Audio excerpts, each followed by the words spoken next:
여러분, 2000년 전으로 한번 가볼까요? 여기 한 그룹의 사람들이 있었습니다. 이 사람들은 정말 엄청난 딜레마에 빠져 있었어요.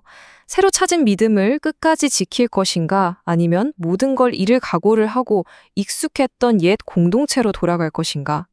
오늘은 바로 이 오래된 고민을 통해서 지금 우리 시대의 믿음과 선택에 대해 한번 깊이 들여다볼까 합니다.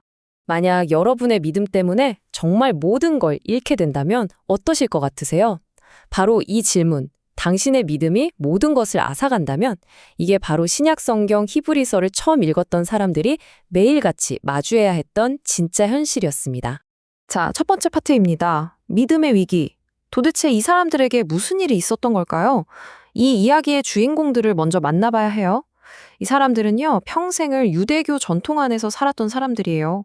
그런데 어느 날 예수라는 새로운 믿음을 받아들인 거죠.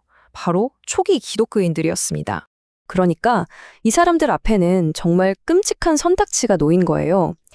다시 예전 공동체로 돌아가서 안정적인 삶과 사회적 지위를 되찾을 것이냐, 아니면 이 모든 걸 포기하고 고립을 감수하면서까지 예수에 대한 믿음을 지킬 것이냐, 상상만 해도 정말 엄청난 압박이었겠죠? 이게 어느 정도였냐면요. 당신 믿음 때문에 아파트 못 삽니다. 이런 말을 듣는 거랑 똑같았다는 거예요. 당시 회당에서 쫓겨난다는 건 그냥 예배에 못 가는 수준이 아니었어요. 이건 오늘날로 치면 그냥 사회적으로, 경제적으로 완전히 끝나는 거. 모든 안전망이 사라지는 거나 마찬가지였습니다. 정말 모든 걸 잃는 거였죠. 자, 두 번째 파트, 천사들의 세계입니다. 아니, 근데 이렇게 절박한 사람들한테 히브리서 저자가 갑자기 무슨 얘기를 꺼내는지 아세요? 바로 천사입니다. 뜬금없죠? 예수가 천사보다 뛰어나다는 걸 아주 길고 자세하게 설명하기 시작해요. 이게 우리한테는 굳이 왜 싶을 수 있는데, 당시 사람들한테는요, 이게 정말 자기들의 모든 게 걸린 문제였던 겁니다. 왜냐면요, 1세기 유대인들한테 천사는 그냥 날개 달린 예쁜 그림 같은 존재가 아니었어요. 하나님의 보좌 바로 옆에 있는 존재, 하나님의 메시지를 전하는 강력한 메신저, 심지어 모세에게 율법을 전해준 것도 천사라고 믿었거든요. 거의 숭배와 경외의 대상, 그러니까 신과 인간 사이를 잇는 영적인 슈퍼스타 같은 존재였던 거죠. 이게 얼마나 실질적이었냐면 이 구절을 한번 보세요. 베데스다 연못 아시죠? 거기에 천사가 가끔 내려와서 물을 휘저어주면 제일 먼저 들어가는 사람은 무슨 병이든 낫는다고 믿었어요. 그러니까 천사는 그냥 저 멀리 있는 존재가 아니라 내 아픈 몸을 낫게 해줄 수도 있는 아주 구체적이고 현실적인 희망이었던 겁니다. 자, 세 번째 파트입니다. 더 아름다운 이름.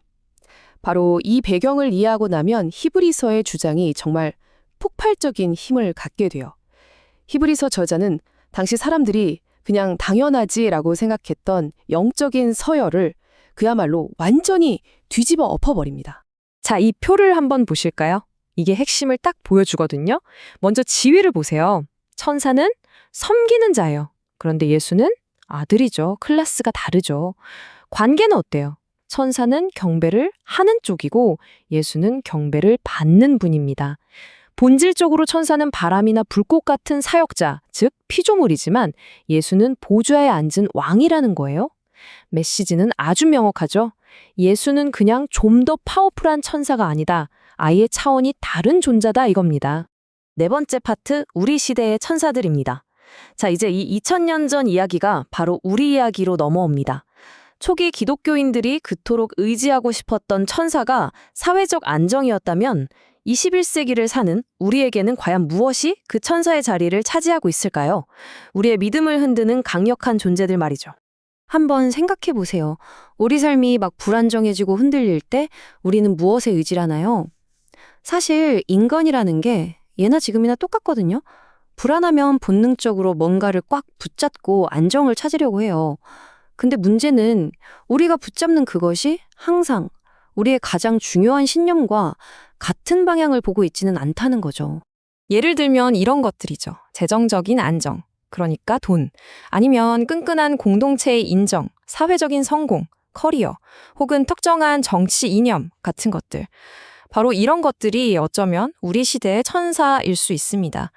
우리한테 나만 믿어, 그럼 안정과 소속감을 줄게 라고 속삭이면서 때로는 우리의 모든 걸 요구하는 그런 강력한 힘들이요.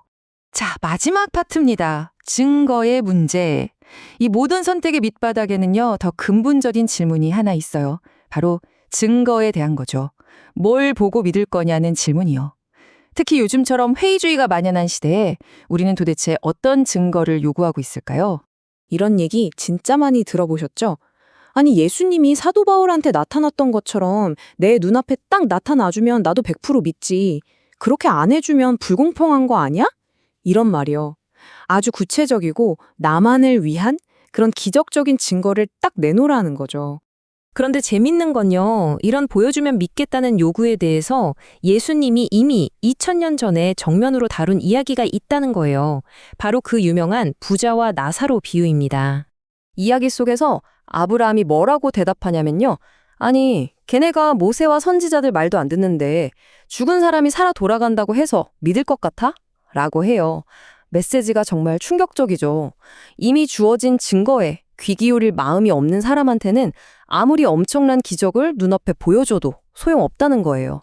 결국 문제는 증거의 스케일이 아니라 들을 준비가 된 마음이라는 거죠.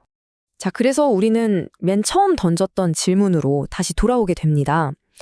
여러분의 삶이 압박받을 때, 꽉 눌렸을 때 무엇이 흘러나오나요? 모든 게 평온할 때가 아니라 바로 그 위기의 순간에요. 우리가 진짜로 의지하고 있는 것, 우리가 진짜 경배하는 천사가 무엇인지 그 정체가 드러나거든요. 여러분의 천사는 무엇인가요?